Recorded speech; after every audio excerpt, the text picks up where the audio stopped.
but also people tend to forget that there's healing in sound and there's healing in energy. And when Mavuso says izizwe, nithi nabalozi. Yeah. Yes, abalozi are spirits of sound. Yeah. And most people that have this spirit of sound, abelozi, they are drawn to amanzi ahamba, where the water makes a lot of sound. And there's pressure to it. It is to ignite or ukuvusa loyo moya. Can I thula lezima ukuthi sibe isamba? Sizizwe yimi sazizwe abanye abantu. Don't rely so much kumela kwendabuko. Rely so much to the spirit ohamba naso wena. Ungathi ngoba mina ngumprofit Mavuso uthi hayi kunejazi elibovu nelimnyama ekumele siyolifaka emanzini bese uhamba wena umosha imali yokuthunga leyo nto leyo must confirm, especially when it comes to gift, must confirm into wena uyibonile.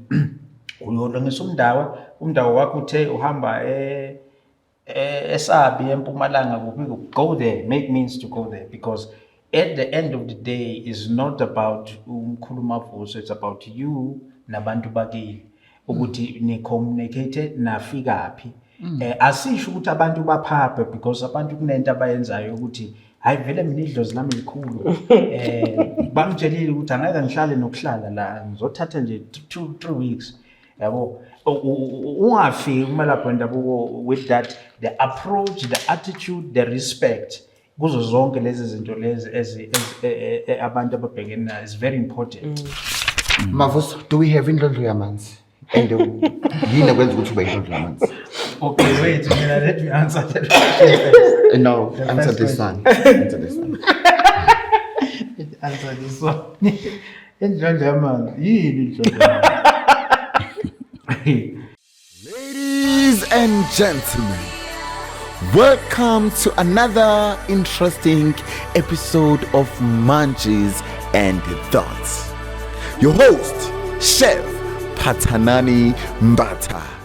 Hello everyone, welcome to another interesting episode of Munchies and Thoughts. My name is Patanani, I am your host. Darlings, I am so excited to introduce my new partner, Data Bank. What I can tell you about Data Bank is a revolutionary platform that puts you in full control of your personal data. Here, you don't just store your data, but you control it. All you need to do is to go to their website database, and then you need to go to their social media platform, Data Bank, where you can follow them and download the app as well. Let me tell you something, it also gives you money. I will tell you more about it when time goes on. Hello, darlings. How are you? Hi, Patanani. Are you guys fine? We're good. How are you? You guys, why not?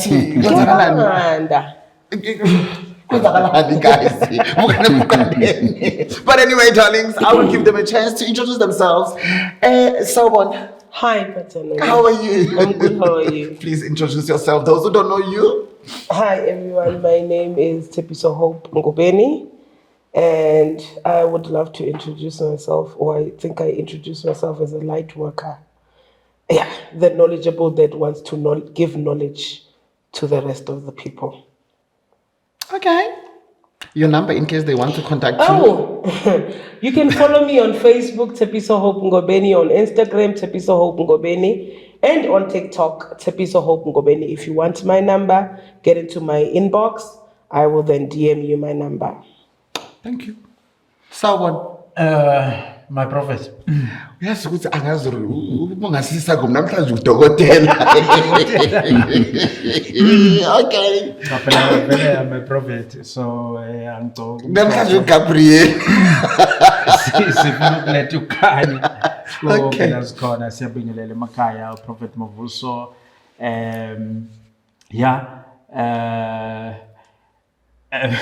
Angazi ukuthi ngizointroduce ngithi kodwa ngumelaphi wendabuko ngiyatholakala eMpumalanga, Morgan Zone, Cape Town, Vanderbijl Park. Yes, WhatsApp number 07684666131. Thank you so much. Sawubona Kel. Awuthokoza. Kunjani? Hayi ngiright. Ubuye siphinde sabuya futhi. Hayi kusho ukuthi kumnandi ekhaya. Kumnandi ekhaya. Injalo. Ngizocela ukuthi uzazise kulabo abangakwazi ukuthi ubani ubuyaphi and uma ungathanda ukushiya amanamba wakho uwashiye ngoba you'll never know after this episode. Alright, mina ngumcebo umfana kagogo. Ngiyithande ukuyibiza ngomcebo umfana kagogo ngenxa yokuthi ngakhuliswe isalukazi sasiphiwe. Angikwazi ukuyibeka ngaphezulu kwaso, ufune ngihlezi ngingaphansi. Wow. So your numbers? Ngigedla bathi ke abanye umlapho wendabuko. So I number yami ithi 063 495 0382. Repeat. Ithi 063 495 0382. Thank you so much. Basichazile ukuthi bangobani babuyaphi, and of course if you want them you can contact them on their numbers and social media as well. Guys, anginikezani ngama-number ama-guest because ziningi inkinga la kubalaphi besintu. Uzobuya uthi inamba wayinikezwa yimi bese ubuya wa-attack mina kanti mina I'm a very peaceful person. I'm a lover. I am a chef who cook content, who prepares nice food in the kitchen. And of course, today we are talking about waterfalls. Izimpopomo, amanzi. Sikhuluma kakhulu ngamanzi. So namhlanje ngicela ukuthi nje nijule and kuningi esikhuluma ngakho. But before ngizobuza imibuzo, sikhuluma ngeimpopomo, waterfalls. What's your understanding when it comes to that? Intombi yakhe uJesu, insizwa yakhe uJesu. Ucala ngobani sebisi. Alright, waterfalls very interesting. Sometimes lama topic wakasazi wathatha. Kodwa ke besiningi uma ukhuluma waterfall uhlobo lwamanzi lolo oluthile. However, isikhathi esiningi kusuke umuntu odinga waterfall usuke futhi edinga usuke kahle kahle edinga amanzi, but kusuke kunesizathu sokuthi why you need a waterfall. It could be the reasons are a lot.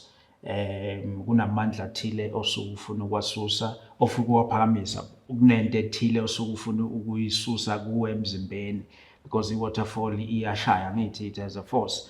So usually uma ngabe kulogcolo okuthile nakhona you use that i-waterfall ifike ibe khona. Uma ngabe kunento ofuna ukuyiphakamisa uyayiphakamisa ku-waterfall. Uma ngabe kunento yokugedla mhlawumbe izizwe ziyaphakamisa waterfall because sifuna umsindo inhlokomo ye-waterfall, sifuna izinto ezithile ekumele siyiphakamise ngalowo msindo lowo wamanzi. Abantu ke abanesiphiwo samanzi bayayizwa waterfall ezindlebeni, kuyabaduma amanzi, kuyakhona leyo nto leyo bakhona. That is also a sign ukuthi umuntu usuke edinga ini i-waterfall. So it's very ziningi izizathu, is very endless, singabala kushona ilanga kodwa nje that is simple and short of it. Thank you. I like that you say a waterfall uyikhuluma ngesiZulu. Let me explain it in English. So the reason why we use a waterfall, you must remember there's 12 elements. Okay. So when you use the waterfall, you use the element of water, you use the element of energy, and you use the element of sound. Now these are the three, because the waterfall makes a sound. And the water, when it falls at a pressure, which is the energy level. And water is a body. In totality, you use water. And the reasons to it are a lot. Mavuso has mentioned a few. But also, people tend to forget that there's healing in sound. And there's healing in energy. And when Mavuso says izizwe, nithi nabalozi. Yeah. Yes, abalozi are spirits of sound. Yeah. And most people that have this spirit of sound, abelozi, they are drawn to amanzi ahamba, where the water makes a lot of sound. And there's pressure to it. It is to ignite or ukuvusa loyo moya. Also, the waterfall works very well for abantu.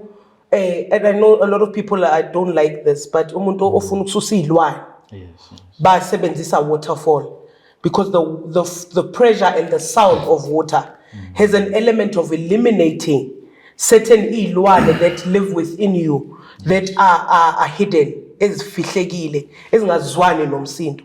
So we can conquer that by using waterfalls. Also, let us not forget that waterfalls can be therapeutic.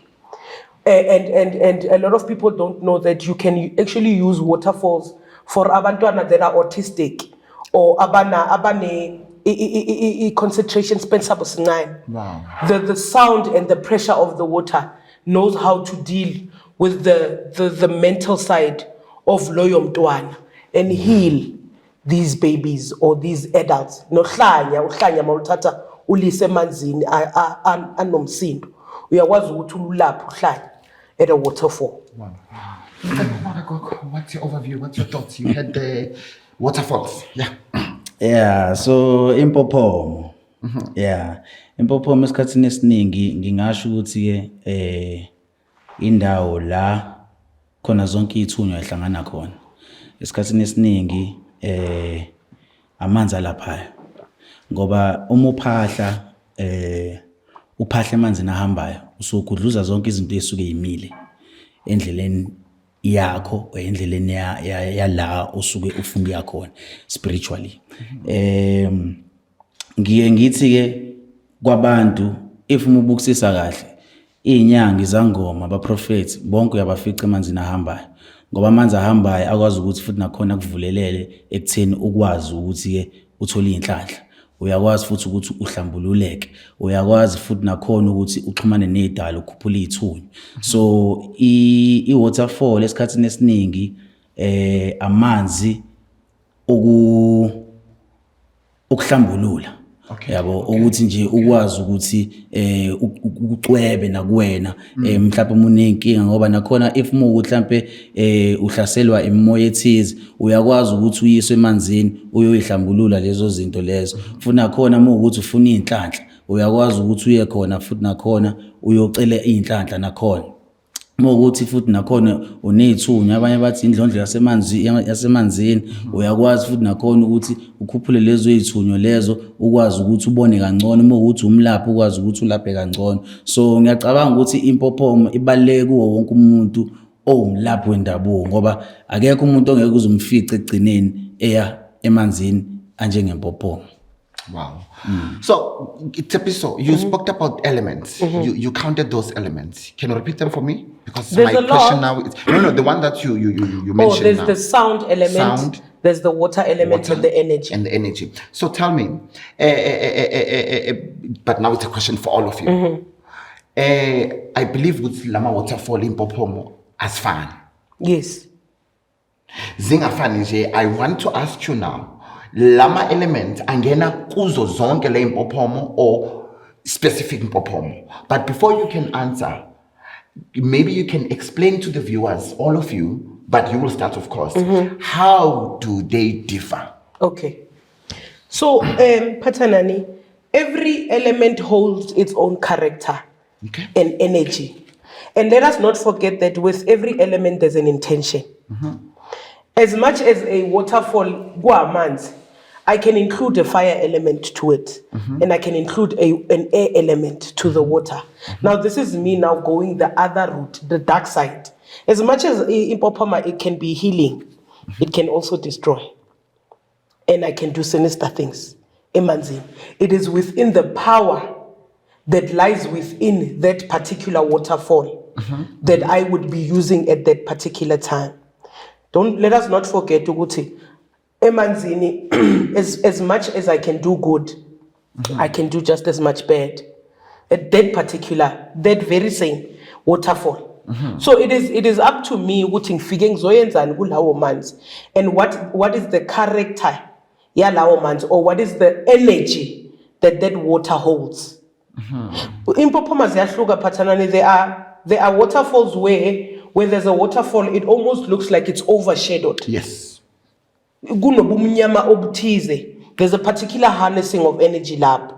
And if you're smart or you have an understanding, Yamans, you know how to manipulate the system yalawomans. There's a waterfall where it's very bright. It's guvulekile, and the water is clear. There are very few, but they are there. The water is very clear. And that also holds its own character and has its own element. Let us not forget that within the waterfall and within the water, we hold all 6 elements. There's the soil, which is the earth, lapha emanzini. There's the fire, which is the energy, lapha emanzini. There's the oxygen within the water, which is the air element, lapha phakathi emanzini. And there's the element of water. So there's all these elements. It is up to you how you're going to single them out and use them for a particular reason. So as much as kulawo manzi, we could say kuyahlanjululwa. We could also say kulawo manzi angayo umuntu ayothakatha at the very same manzi. Also, let us not forget, if you're smart enough and inyanga lezi as bukhali, where everyone goes, I will also go, because I'm going to harness your power. Oh. Yes. You are there to open up, to be free. Uyazinikela emanzini. If mina ngiyakwazi ukuharness, I can come. Just as you're talking, mina, I'm taking whatever it is that I'm taking. As much as they are good, they're very dangerous. For the people that understand Let's not the characters. Everything. Marvelous, let me hear you. Let's emphasize kule nto ukuthi ayisho. You see, kunezinto efike igqitshwe sifike siyigqibe empophomeni, especially lezi ezithandwa abantu kakhulu. The reason is because kunamandla athile that you want to harness. That is why it's dangerous ukuthi wena mawuzophupha nje impophoma noma uzophupha usemanzini, even without puppering uhlangana nomelaphi wendabuko uthi hey kufanele ngikusemanzini. You need to understand ukuthi lawo muntu ungathi nje uvela ushona emanzini without a proper understanding noma a guidance abantu bakho. Now umelaphi wendabuko ungaveli nje uye emanzini noma kanjani, because kunezinto ezidinga ukuthi it's not all spirits that are there are clean. Sibuye la ekutheni ekuhlambululeni lemimoya yeyithunywa nani. All these elements that are presented there empophomeni ezahlukahlukene, they are at different levels. Kukhona izithunywa ezingeke uzoyihlambulule ezingadingi impophomo, because zidinga isiziba, amanzi esiziba, amanzi enjani athulile. So sisuke lapho sesikhuluma ngokuthi lesi sithunywa noma lawa amandla sesifuna okwanzinzisa noma sesifuna ukuthi sihlale kuwe lesi sithunywa sibe stable, singanyakazi, sikwazi ukuthi sihlale kuwe ngokuphelele. So we can't use impophoma there, because impophoma is amanzi agijimayo. The energy is too much. Iyarasha and there's a speed. And yet nasisuke kodwa suke sufuna the same energy, water energy noma i-element lesiyifunayo, kodwa ngoba manje lesi sithunywa sakho sesikhomba kuphi esizibeni la lamanzi angenza umsindo khona kakhulu. So we're trying now to differentiate ukuthi kungenziwa yini kwesinye isikhathi umuntu athi yes nami ngithiwa nginedlozi lamanzi kodwa kimi baveze siziba, yabo, or kodwa kimi baveze umfula ohambayo, because yes, as much as all these elements are there, but they're at different energy levels, and it depends now on what you want to achieve, nanokuthi leso sithunywa sakho noma lawo moya lowo usuku kuliphi izinga. That will now guide us ukuthi kumele sisebenzise impophoma kanjani noma kumele sisebenzise into enjani, yabo. Yeah, I'm coming back with questions. Uzwile bachaziloza kwenu. Ngizwa kahle and sikumnandi ukuthi mesihleli kanje siyafunda futhi, yabo, ngoba phela ke esikhatsini esiningi ngeke size sazi yonke into.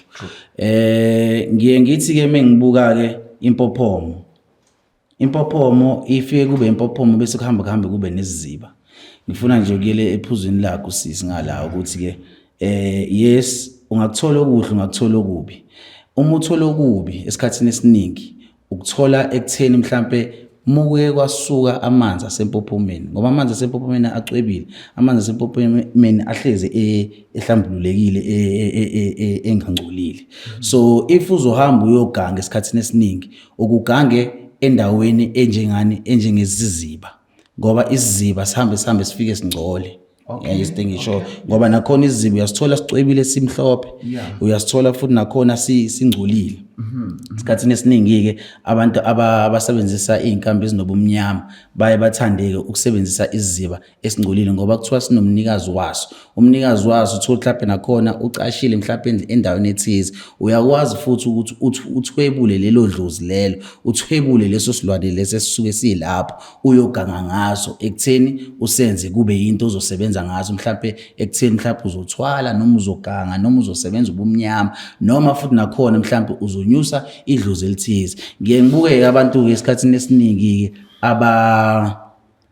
abasebenzisa iziba uyokhuphula isithunywa njobe esho ubhuti akazi kube ukuthi ke mhlambe ayosikhuphula izibeni esingcolile ngoba bayayibheka neziba. Ingakho esikhathini esiningi ukubona ukubaluleka kokuthi uphosa imali emanzini. Ukuphosa imali emanzini emhlophe awuyiphosa imali emanzini angcolile uthi uzothola inhlanhla. Ngiyacabanga ukuthi iuniverse ihlezi ikhuluma nathi indlela thizeni.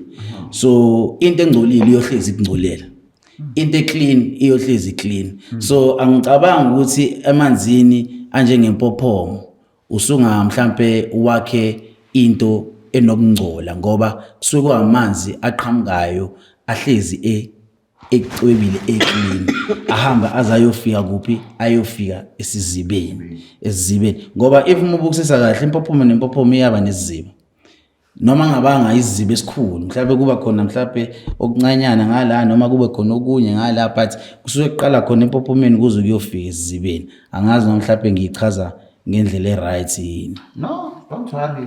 Put your point, please. I like what you say, but I'd love to beg to differ. All right. There's intent in everything. In everything. Abona wena la uthi kuhlambuluke khona. Yeah. Ugangwa kabi khona lapho. What I'm trying to say is there's an intention to everything. I don't know Mavuso. Intention ngezulu yini? Inhloso. Yeah. Kunenhloso for everything. And as much as you can look at a thing and see it glitter and glimmer, there could be a lot of sinister, dark things happening. Khona lapho. Khona lapho. Just when you think ukuthi hayi lapha ezibeni ilabaganga khona kanti hayi lutho. Ugangwa lapha empophomeni. What I'm trying to say is Pathanani, yabona the alchemy of traditional healing is very vast and is very deep. And iyafuna ukuthi don't close yourself off to thinking. I always say to people, ungayuyogeza inhlanhla emanzini amile ngithi emanzi lawo wabuyaphi. I'm sure there's erosion, there's amanzi there's this ayaphezulu ayabuya kuyanethwa. So it must mean that the very same rain that we say we are collecting inhlanhla zabantu or ukungcola kabantu enethina siyakuthatha sigeza ngakho. So you can never really say this particular body of water ingcolile, or I can never really say this particular body of water is clean. It is up to me, my alchemy and my intention and my understanding of this particular body that will give me the result that I want. Let's hear Mavuso. Yeah, no, I you had both of them, so let me hear you. Same subject. Yeah, no, there's some element of truth in what Coco is saying. Look, everything is also, the intention is very key because take, for example, amanzi are clean, are clear. Still, I can use that for ubuthakathi or wenza into ethile, yabo. Amanzi angcolile in terms of mhlambe isikhathi esiningi ngeke ngibone nabantu mabephupha bathi hayi mkhulu lawa ngiphuphe bangcolile bengingaboni deep or into the flow of the river, and then they interpret that as a wrong thing, yabo. Kodwa uthola ukuthi you when you look at the context of it, it does not mean ukuthi leya nto leya ngendlela ayiphuphe ngayo isho ukuthi it's a bad thing, yabo. So it always depends on, unfortunately, ubuthakathi is very spiritual. Yonke into esikhulumayo is very spiritual. That is why ngithi don't take things on a surface view yokuthi wena uphuphile uyibonisiwe lempopho mayes and then it just means you just go there yabo. So but like Umcebo said also it's important ukwazi the grace that you carry wena ukuthi uma ufika lapho uthola isimo sinje yiziphi izinto ongazenza in order to align yourself properly ukuthi wenze lokhu wena ufuna ukwenza yabo. Ukhulumile ngokuphosa kwemali emanzini, all that is symbolic yabo. Zidinga izinto abantu bajwayela imali but nelitshe nje lamanzi ufika ngaphandle ungayiphethanga imali uthatha ilitshe ulenza umkhubo othile ulufaka emanzini nako lokho kumkhuba. Thank you. Mention something la umnikazi wamanzi and ukhulumela ngokuthwebula ukuthi umuntu engaye athwebule just for ukuthi whatever. Ngifuna ukwazi something la if unolwazi you can, if unganalo uchashe vangalo. Can I thwebula leziba ukuthi sibe isamba sisetshenziswe yimi sisetshenziswa abanye abantu? Angeke ngize ngisho ukuthi khona into enjalo nakhona nginalo ulwazi lalokho kodwa engikwaziyo ukuthi ngesinye isikhathi mokukhona amandla athile kuleso siziba leso kukhona umkhuba ongakwazi ukuthi wenzeke ukwazi ukuthi uthwebule mhlambe umnikazi wakuleyo ndawo leyo ngendlela ethize ngoba abathakathi nabantu futhi nakhona abakwazi ukulapha bayakwazi ukuthi ekugcineni uthola ukuthi umuntu usebenzisa izinkambi ezithize ahamba olanda amandla ngoba phela uma uyolanda amandla kuyafana ukuthi khona indlela yakho yomkhuba oyenzayo ukuthi ukwazi ukuthi ungamelwe lawo mandla leso siziba leso uma usebenza ngamanzi esikhatsini esiningi nakhona abanye bayakwazi ukuthi bahamba bayothwebula bethwebula lawo mandla futhi bezohamba beyoganga ngawo. Angazi noma mhlawumbe ngichaza kangconywana yini. It's not that way too. So I want to hear you. You heard my question. No, the question, let's paraphrase that question because it's not about this Ziba as such. It's not about the water body. It's about what is inside or what is living there. Okay. Njoba ekhulume ngomnikazi wamanzi yabo. Unfortunately, this term umnikazi it's used broadly because what is umnikazi? Is it a snake? Is it a human? Toys? A turtle? So it could be the type of creature le ekhuluma ngayo lapha esuki lapha emanzini is what is associated to you njengophathanani ukuthi mina ke kune creature yami lapha noma kunento yami lapha ehlala lapha and leyanto leya okay how do you get to own it? You don't really own it because awuyenzanga leyanto eyadala uNkulunkulu leyanto wena nje into oyenzile ukusa wakhanda imithi ukuthi leyanto uyilumbanise or configure it in such a way yokuthi izwane nawe and recognize you in some type of way. Kufana nokushela intombi ukuthi ke le ntombi seyinqomile le ayisho ukuthi ayisayophinde icabuzo omunye umuntu wesilisa ngaphandle kwami ngoba is affiliated to me yabo. So nalapho ke kunjalo ke lapho usuke kahle kahle uyocela isengakujikela nayo leyanto baningi ababenazo izinto ababeyifakile emanzini kodwa because of isilwane lesiya angeke ukuqede lokho ihambe nayo leyo nto leyo ibe siyajika. But let's move away from the point yokuthi wena uzothi owner the whole siziba. No, when you are owning simple you're not even owning, you are related, you have find relations to a particular creature that you either found in a sizibeni or that you took elsewhere wase uyibeka lapho uthi indoda wena hlala lapho. So then what happens is that there could be other creatures also akhona in that very same siziba. But now depending on power and relations kungenze ukuthi naye control a certain portion ahlale nendawo yakhe lapho.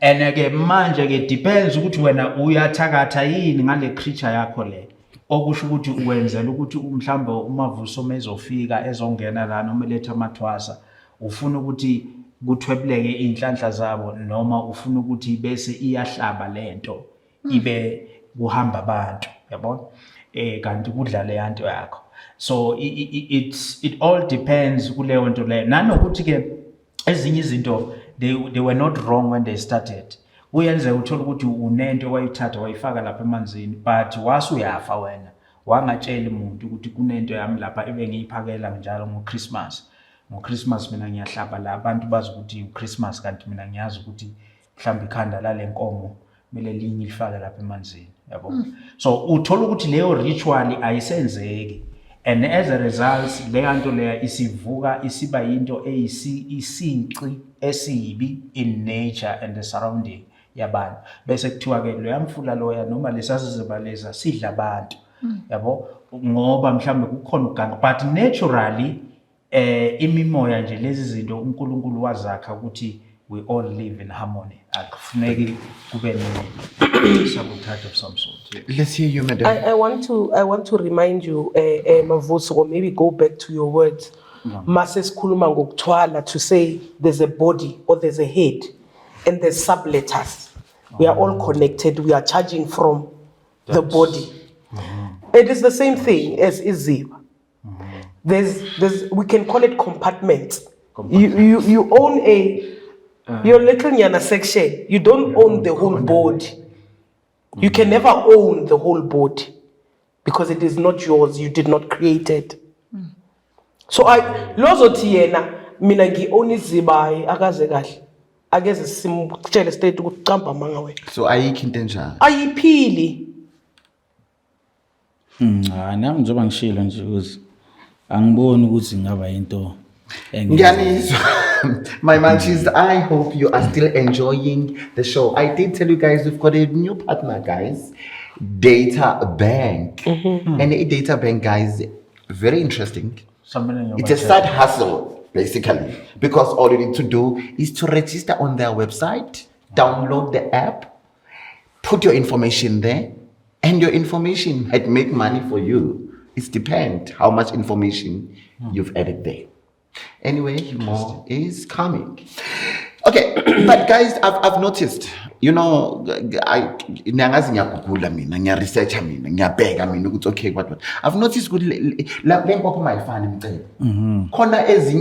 you find them, they are high up on the mountain, some are close to the river, some have a lot of water, and some have minimum water. What does that mean? Why? Tepis, I'll start with you, yes. Pathanani, Ipopoma manzi, whether it is from a short hill, from also you must remember the energy that is drawn there. Obviously, the energy from a short hill, the water will not hit the same. Okay. The energy from a very tall hill, let's take Victoria Falls. The energy there is huge. It's humongous. Okay. So it is all these things, energy. And it is the understanding of energy. Don't forget to say the munchies. Because me now the energy, and it is your understanding and your relation to your energy.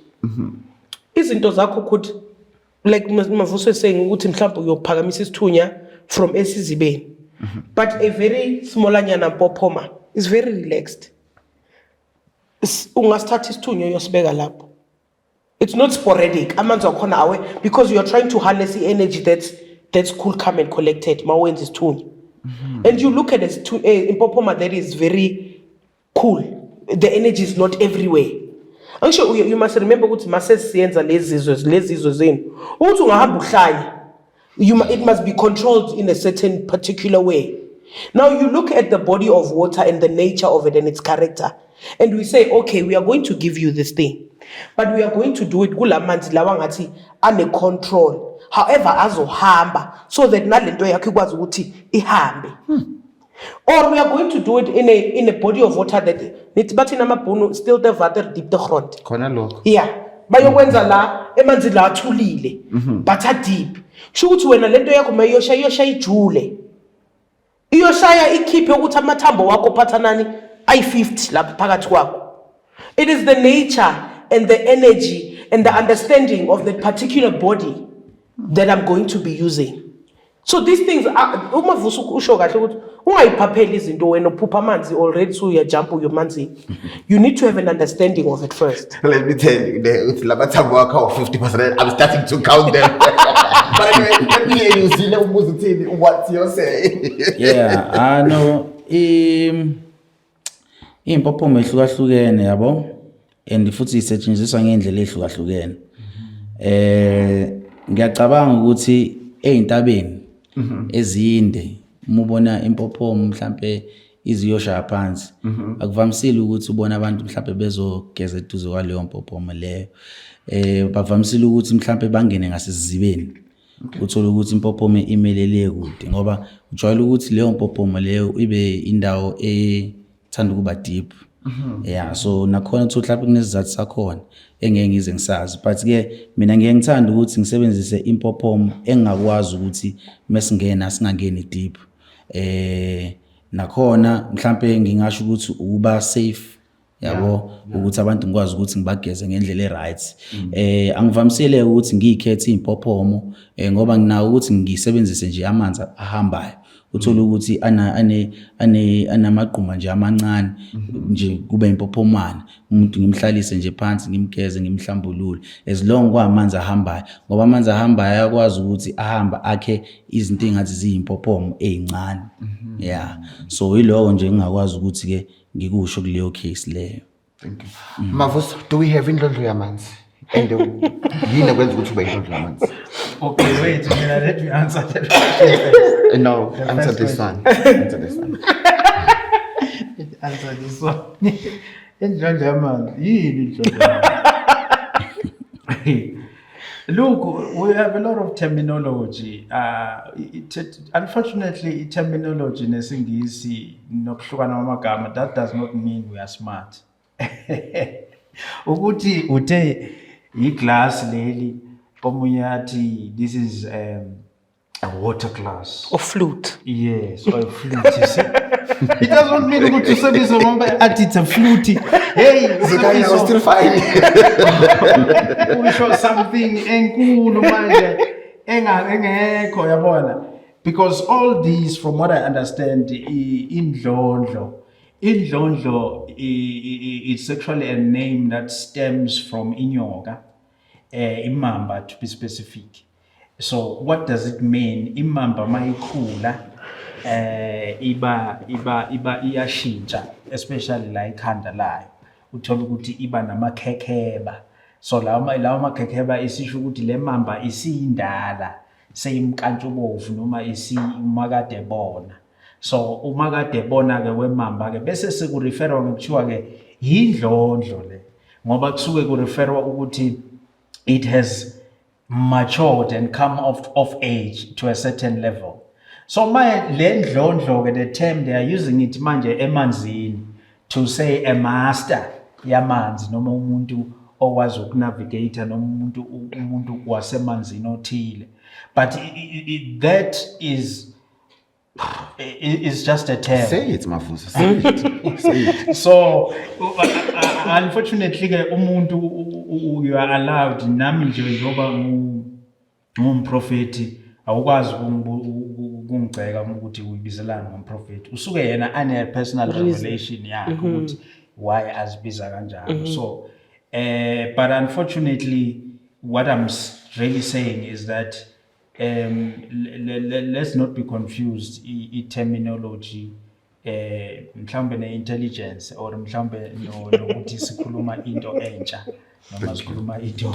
My manchis, I hope you are still enjoying the episode. Let's not confuse terminology and intelligent, guys. Please. Really, please. You can cross over to answer the question. Oh yes, bengithi mina lento yempophoma, it comes to, it's not isolated from the environment. Yes. Where it is. Yes. So the whole energy issue it dependent ukuthi iphuma entabeni, iphuma ehlahleni, iphuma endaweni enjani, and that is the reason why even nabantu bakini uma bekhomba bethi specifically hamba kule yampophoma is because kunamandla athile that they are interested in.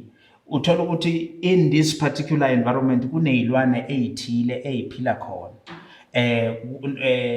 So manje yonke into ephilayo iphelela kuphi? Emanzini.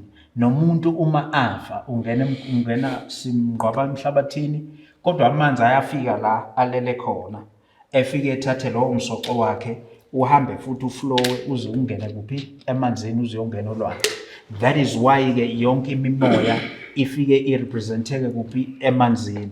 And to add on to that, so the whole energy issue nokuhlukahlukana kwale impophomo is not in isolation to the environment itself, because its spirit asiphili sisodwa. No man is an island. Also spiritually, no spirit nje ukuthi wena uthi umprofeti nje uyimele uNkulunkulu nje wakuzala ngoba nako ekuthandile wathi. No, it's because there's other supporting elements and energies that you also need to harness ukuze ukwazi ukuma njengalowo muntu lo. Anyway, uNkulunkulu wathanda izwe waziwanikela indodana yakhe eyodwa ezelwe qha uJesu. Munchies, let me tell you another interesting about Data Bank. Once you are registered with Data Bank, your profile will be verified. And you can make money, of course, by referring, because you're gonna get a unique code. So if I refer Gogo, I'm gonna give you my unique code, and then you will join. Then I'm making money, of course. And whoever that join using your code, they will also going to get their unique code for them as well to refer and make money. And darling, you will have a lot of champagne like me. Anyway, cleansing. When you hear that word, what comes to your mind? Before I can ask you a question. Ugeza. Yebo. Hlukahlukene. Ngizokubeka mina ngoku-understanda kwami. Yabo. Ngiyeke abantu ngibagezele, uthola ukuthi ngizobagezela ubumnyama. Ngibageze ngoba ngisuke ngifuna ukukhipha isilwane. Ngibageze ngoba ngifuna mhlawumbe ukukhipha inzilo. Mhlawumbe umuntu uthola ukuthi washonelwa wangagezwa, so bese zala kumina, bese emva lokho ke siyahamba siyogezela mhlawumbe ukususa ubumnyama benzilo, bese umuntu uthola ukuthi uzogezelwa ukuthi akuhlambulule idlozi selingcolile. Uthola ukuthi omunye futhi nakhona ugezelwa ekutheni into zakhe kumele zivuleleke. Okay, fine. Yeah. Ngicela ukubuza ke. Ngizulu chaza. Kungabe uma sigeza, we only use water or we've got other? It's not only water, we can also use other. Kuhlukahlukene ngoba njengasabalaphi kanje khona abasebenzisa iwasho. Mina njoba ngiyigedla ngiye ngithande ukuthi ke ngisebenzise imithi ethize eqondene naleyo nkinga leyo sukubhekene nayo, bese emva lokho ke ngigeza. So ngiyakwazi ukuthi ngihlale nawe phansi silalelane ukuthi iyiphi inkinga osukubhekene nayo, bese ngithatha leyo mithi ngihlanganise, mhlawumbe ngakhe intelezi, o mhlawumbe ngakhe into yokuphakamisa lezo yithunywa lezo, o ngakhe into yokuthi ngikuhlambulule ukuthi kuvuleleke, thola ukuthi mhlawumbe uzothola nemsebenzi, izinto zakho zibe zinhle. So sihlambulula kuphela ngamanzi. Angithi phela iwona esiwasebenzisayo mesizothaka, uthola ukuthi izofaka imithi bese sihlanganisa nayo imithi. Okay. Yeah, sihlanganisa imithi njalo namanzi. Okay. Cleansing. It's to what is cleansing? Ukuhlambulula ngezulu. Yeah. And then Ukubasisa isichankana. Yes. Do we only use water? No. Please explain to the We don't use water. Yabona imnandi into yokuhlola and isitonga here umuntu wangihlahlubela. Uyo yangitwisisa ku umuntu imunhu yini? Imunhu wanjani? There are people that you can cleanse using fire. Okay. Interesting. Okay. Yes. There are people that you can cleanse using mud. Oh. Angisho kumnandi ukuhlola wena Phathanani ngeinhlolo uphinde umhlolo umuntu understand ngalezi izwi zabo mavuso lezi. I need this clip. Understand ukuthi kwenzakalani ngaye. Usuku uthole ubuyena. Okay. Understand ukuthi akusiyi wonke umuntu kumele edlule emanzini ukuthi ahlambuluke. Akusiyi wonke umuntu. Abanye abantu idala zabo noma le inkinga ebanazo lezi ezifuna ukuhlanjululwa ziyadinga what is fire in Zulu? Umlilo.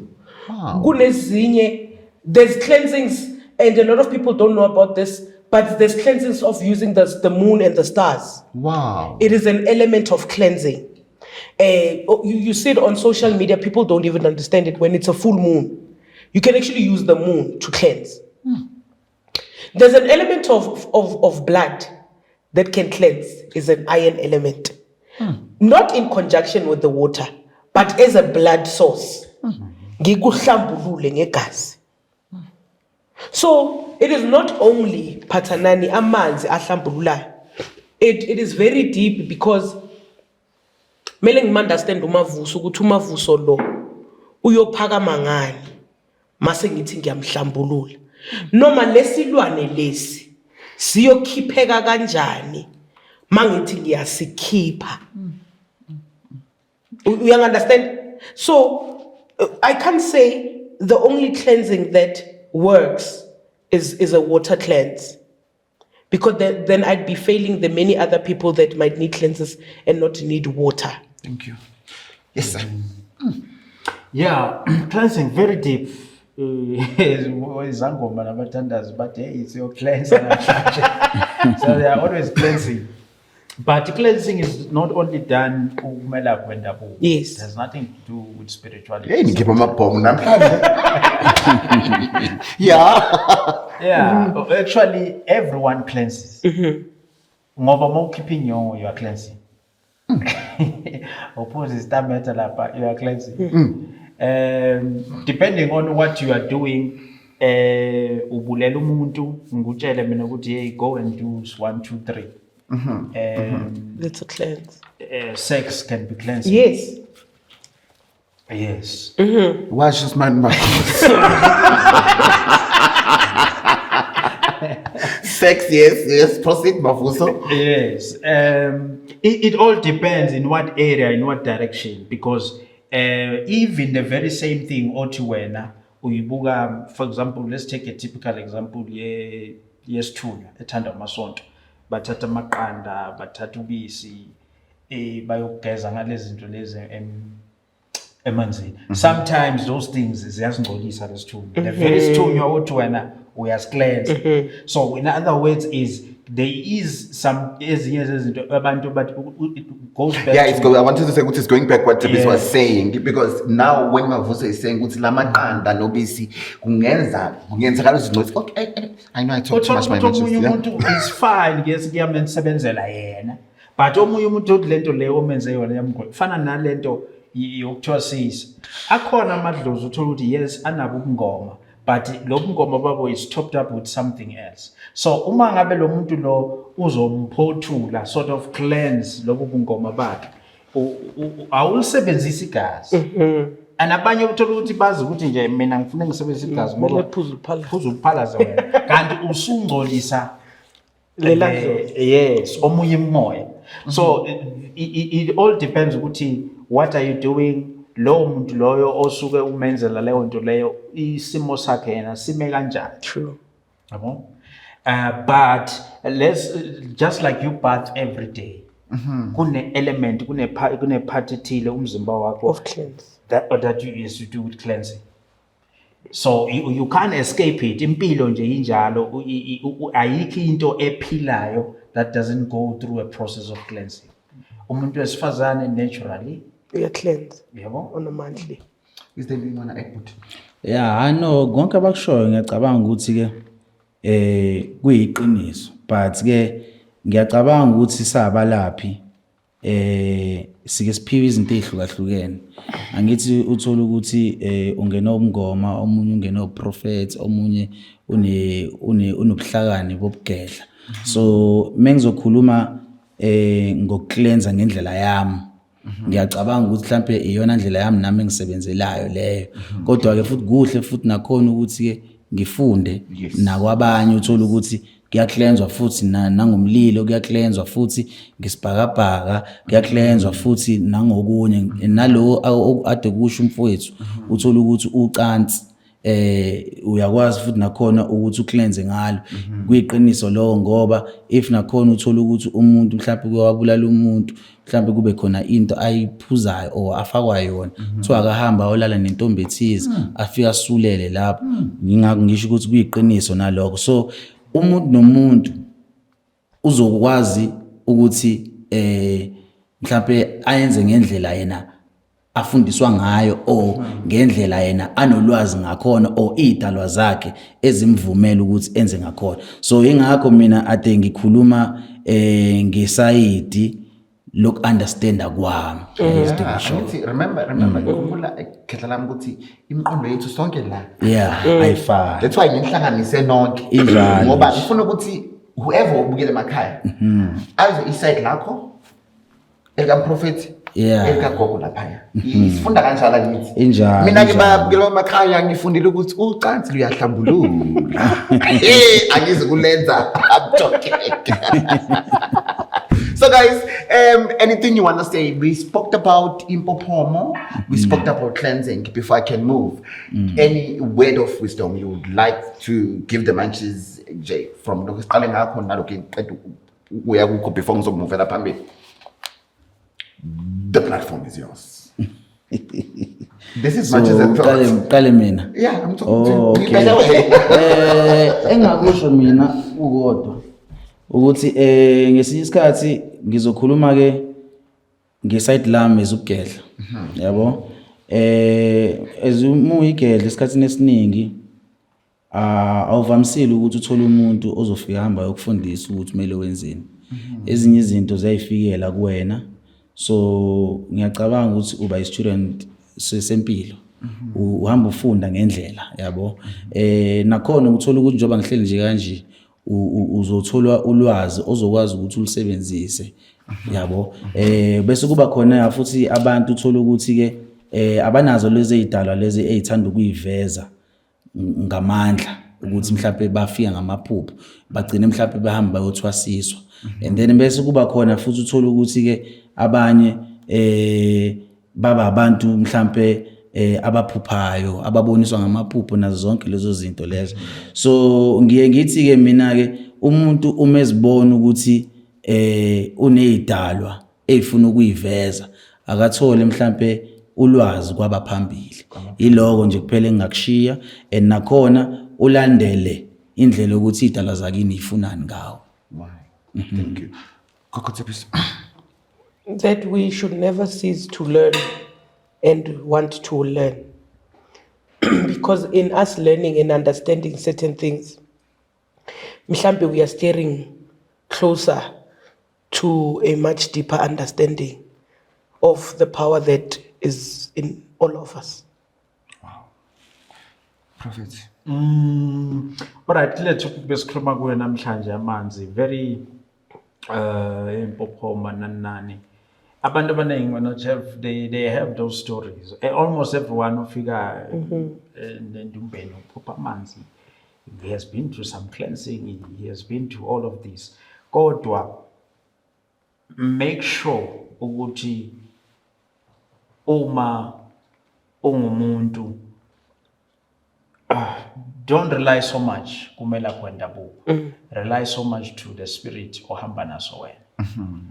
Ungathi ngoba mina ngumProfeti Mavusi hayi kunejazi elibovu nelimnyama ekumele siyolifaka emanzini bese uhamba wena umosha imali yokuthunga leyo nto leyo must confirm, especially when it comes to gift, must confirm into wena uyibonile.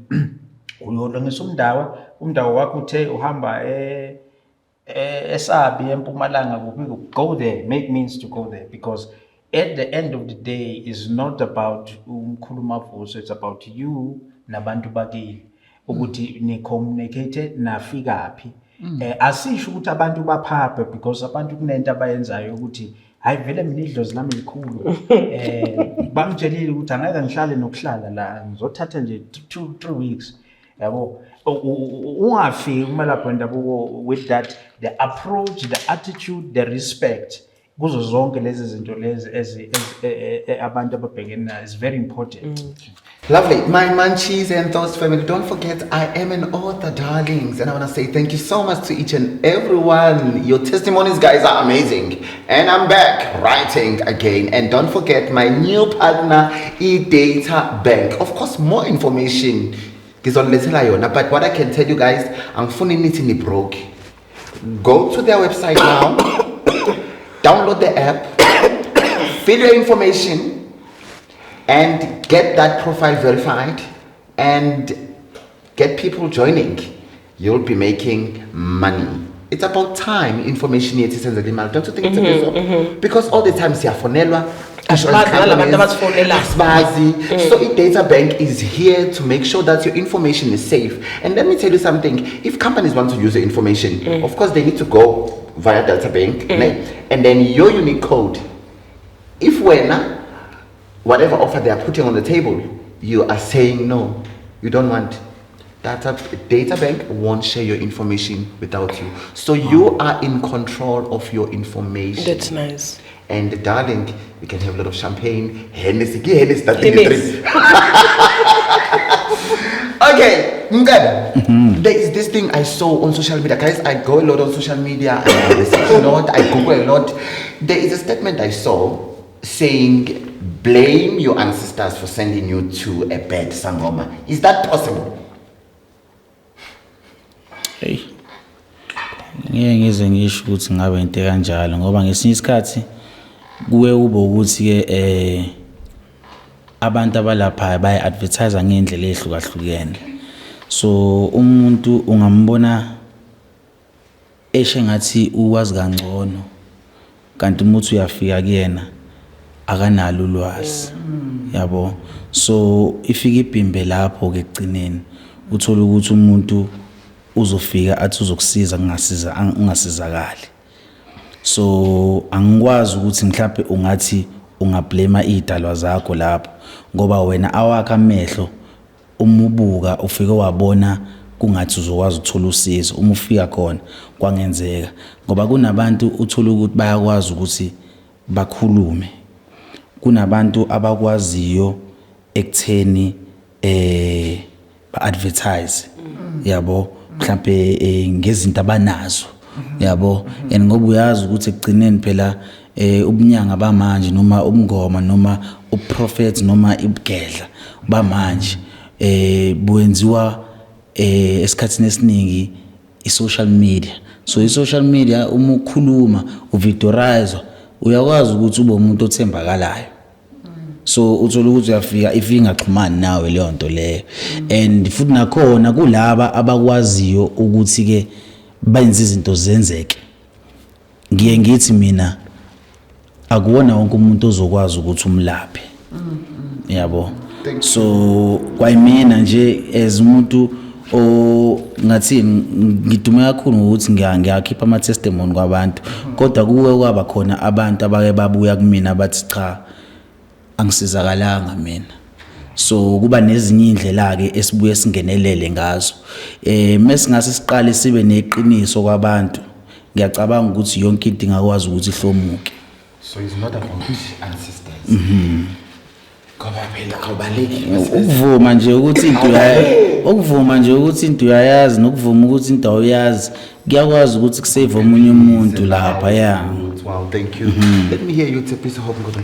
Hey, Pathanani, yabona inkinga ukuthi nathi esabantu asithanda ukuthi to take the blame. Asinayo accountability. We do things and then look for something to blame.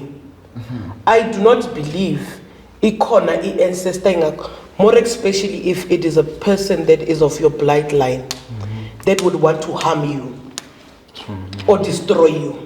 Siyaphapha Pathanani. Esiphaphile too much. Si last sithathe idlo sibeke emuva sithathe thina ngoba sihlakaniphe too much sihamba phambili. Mawufika lapha ugileka because you don't want to take accountability of saying, hey, Marlang Papile la, you're going to say, hey, no, you didn't wait. You were not patient enough.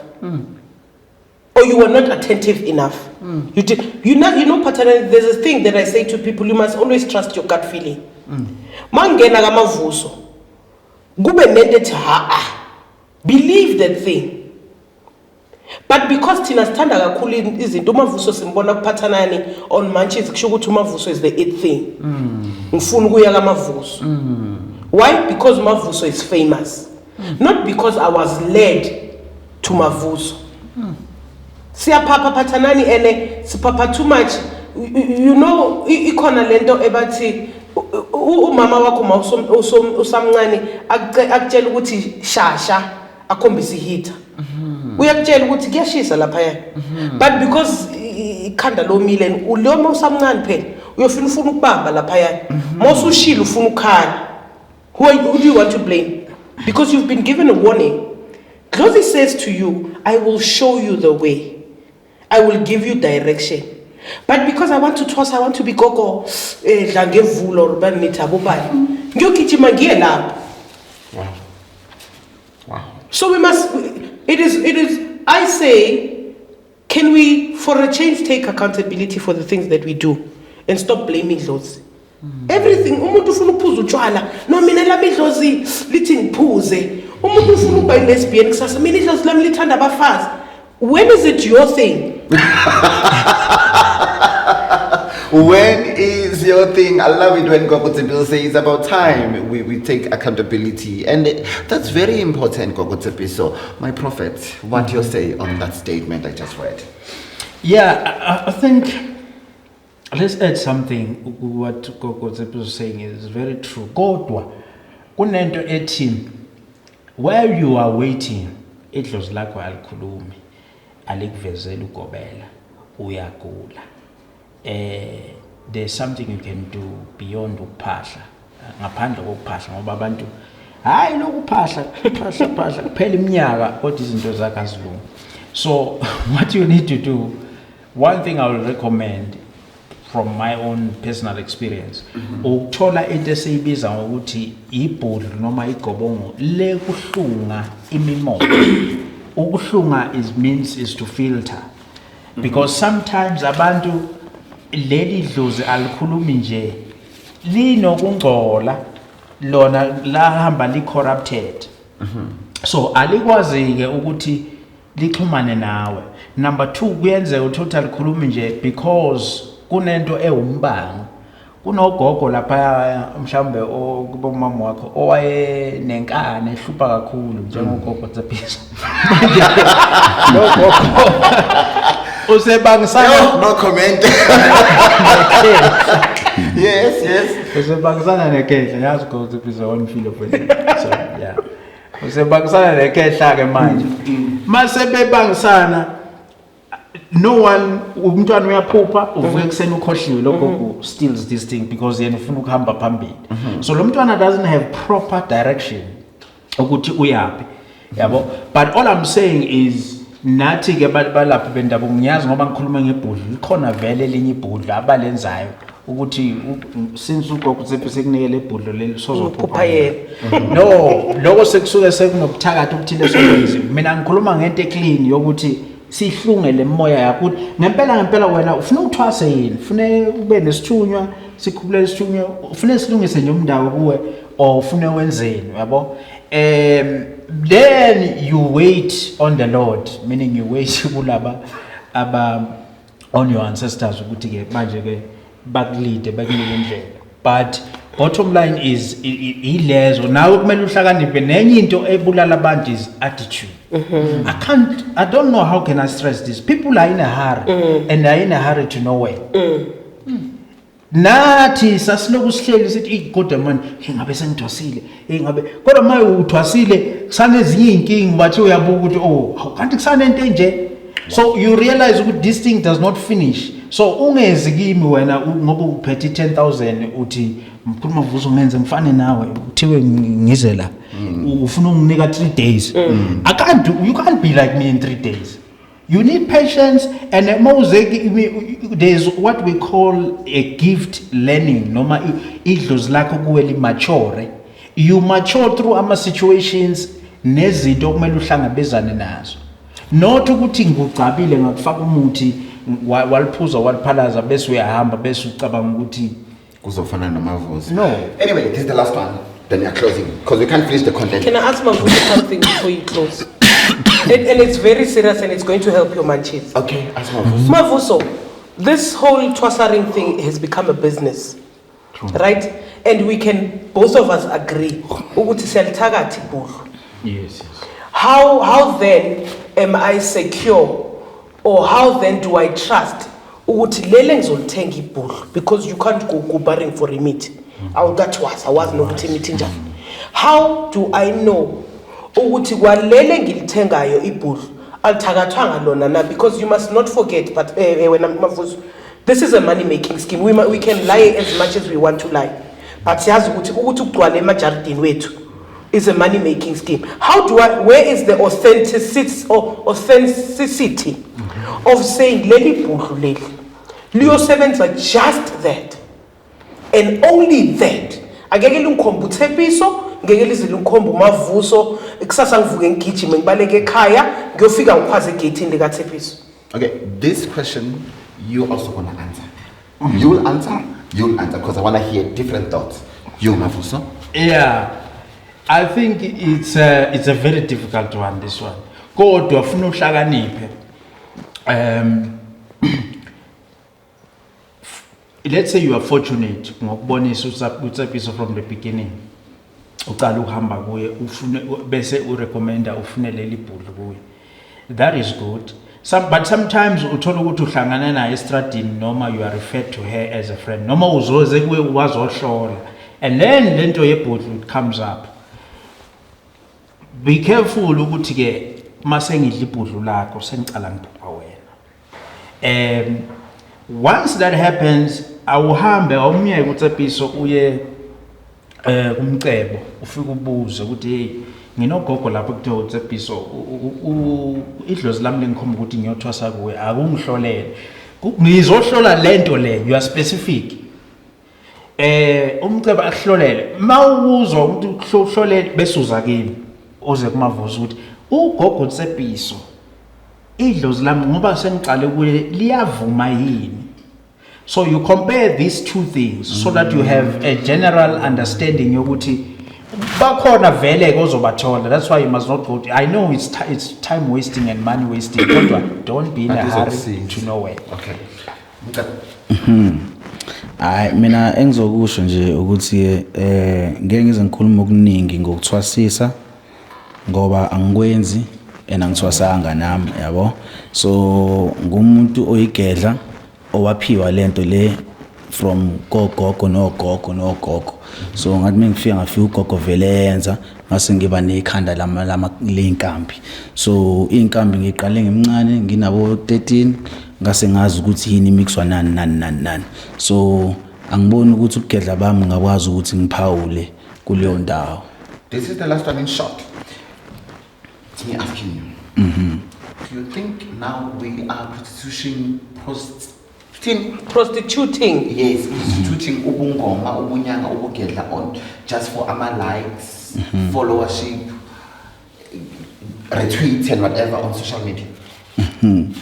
Ngiyakujabulela lokho ngibuza kona ngoba uke wangibuza ukuthi hawu usuqala uba ne-YouTube yini. Yazi ukuthi esinye isikhathi uthola ukuthi izinto ade ngingazinakile zonke lezi zinto lezo and bengisaba nanokuthi ngikuveze ukuthi nginesipho esikanje until ngize ngibona oza kwethu nabanye beveza yabo ukuthi kahle lento le kulula ukuthi abantu bayi understand ngoba ngisafunda nje high school ngangisaba nje ukuveza ukuthi umuntu menenduna enjenge inibathini ikhambi yabo lezi induna eziphuma ziphume ngathi ziba inkulu ukuthi umtshele ukuthi emeli usebenzise into ukuthi no ukuthi ngoba uzothe uyazelaphi leyo nto le ngoba shuthi uyathakatha yabo into kanjalo so ngangiyigodla into eziningi ngisakhula kwaba ukuthi ke ukukhuleni sesiyabona social media abantu sebeyaqala baba kanje ngase nami ngivuleleke ekutheni hayi cha sengakwazi ukuthi ngiveze lesipho lesi esikanje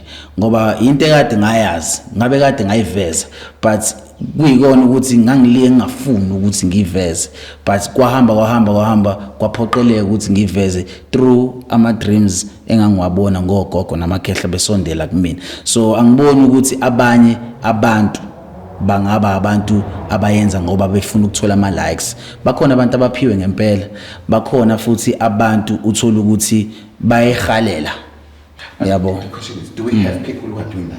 bakhona ingaki ngithi ngifuna ukuchaza ukuhluka kwabo yabo ukuthi bakhona abakanje bakhona abangekho kanjalo ngoba manje sebefakwe endaweni eyodwa ebhodweni elilodwa ukuthi wonke umuntu useyakhonjwa hayi wena awunayo into kanjalo wena unayo into You kanjalo guys were showing us all these things. It's embarrassing, I'll say it.